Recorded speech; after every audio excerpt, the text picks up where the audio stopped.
Welcome back to Mom Power Talk. I'm Sarah, and today's episode is dedicated to all the working moms out there juggling careers, family, and everything in between. And I'm Emma. We know firsthand that being a working mom comes with its own set of challenges.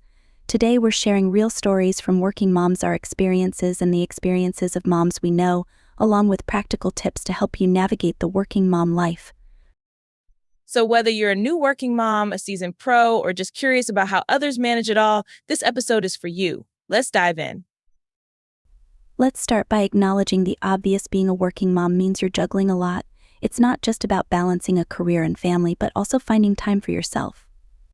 Absolutely. I remember going back to work after maternity leave and feeling like I had to figure out how to be in two places at once. It's a constant balancing act, but it's also possible with the right strategies. Let's talk about something every working mom deals with at some point: guilt.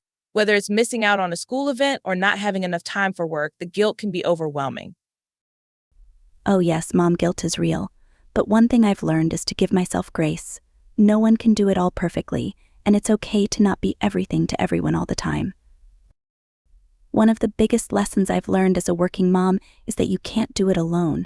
Having a support system, whether it's a partner, family, or friends, makes a huge difference. I couldn't agree more.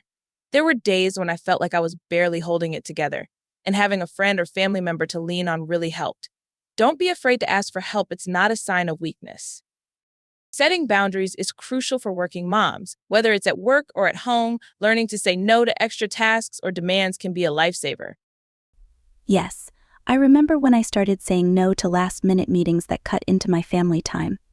It was tough at first, but it made a huge difference in my mental health and work-life balance. Let's talk about mornings. Getting everyone out the door and yourself ready for work can feel like a marathon. Any tips, Sarah? I've found that prepping the night before is key. I lay out clothes, pack lunches, and even set the coffee maker. It doesn't eliminate the chaos, but it helps minimize it. Self-care often falls to the bottom of the priority list for working moms, but it's so important. How do you make time for yourself, Emma? I try to carve out at least 10 minutes a day, whether it's to meditate, read a book, or just sit quietly with a cup of tea. It's not much, but it keeps me grounded.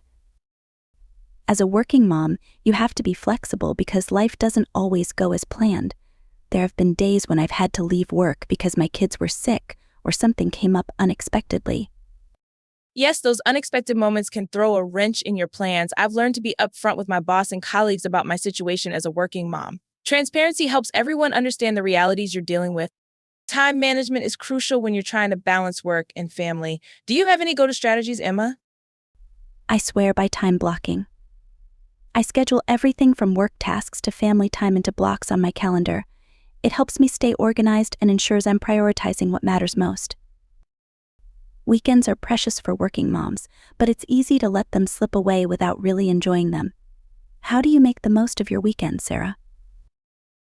I try to balance family activities with some downtime. We might go to the park in the morning, but in the afternoon, I'll make sure we have some quiet time at home. It's about finding a rhythm that works for everyone. You've probably heard people talk about work-life balance, but I've found that integration works better for me. What about you, Emma? I agree. Some days work bleeds into family time and vice versa.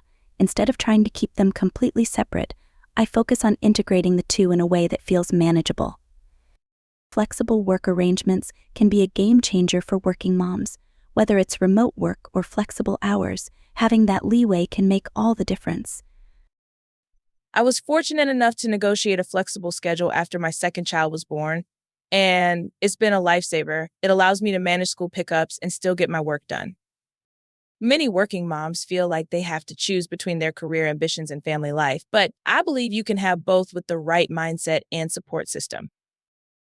Absolutely. I've had to adjust my goals at different stages of motherhood, but I never gave up on my career aspirations.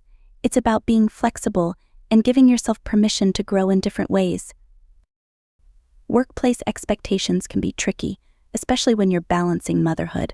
Have you ever had to deal with unrealistic expectations, Sarah? Definitely.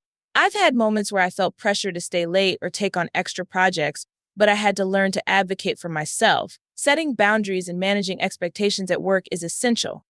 Burnout is real, especially for working moms. Emma, have you ever experienced burnout and how did you handle it? Yes, there was a point where I felt completely drained.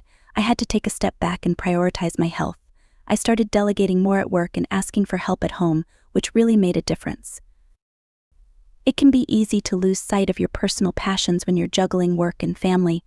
How do you make time for your hobbies, Sarah? I've learned to fit them into small pockets of time. Even if it's just 30 minutes in the evening, I'll read a book or work on a craft project. It's important to nurture your own interests. Supportive employers can make a huge difference for working moms. What's been your experience, Emma? I've been lucky to work for a company that values family life. They offer parental leave, flexible hours, and even have a childcare stipend. It's been a game changer. Balancing career growth with family life can feel tricky, but it's possible. Have you managed to keep advancing in your career, Sarah? Yes, but it required some strategic planning. I've taken on projects that allow for flexibility and align my goals with what's realistic for my family life at the time. Remote work has become more common, especially for working moms. What's your take on working from home, Emma? It's been a blessing and a challenge. On one hand, it gives me more time with my kids. On the other, it can blur the lines between work and home life. Setting boundaries and a designated workspace helps a lot. One of my favorite tips for working moms is to celebrate small wins. It's easy to focus on what didn't get done, but recognizing your accomplishments is so important. Yes, whether it's finishing a project at work or making it to your child's soccer game, those small victories deserve to be celebrated. To all the working moms listening, remember that you're doing an incredible job. The juggle is tough, but you're making it work every single day. Absolutely. Remember that no one has it all figured out, and it's okay to have good days and tough ones. The important thing is that you're showing up for both your family and your career. And don't forget to take care of yourself along the way. Whether it's asking for help, setting boundaries, or finding moments of joy, you deserve the same care you give to everyone else. We hope today's episode gave you some encouragement, tips, and reassurance that you're not alone in this journey. Thanks for joining us on this episode of the Working Mom Diaries. Be sure to subscribe for more real life stories, advice, and support from fellow moms just like you. Until next time, keep balancing, keep thriving, and remember you're doing amazing.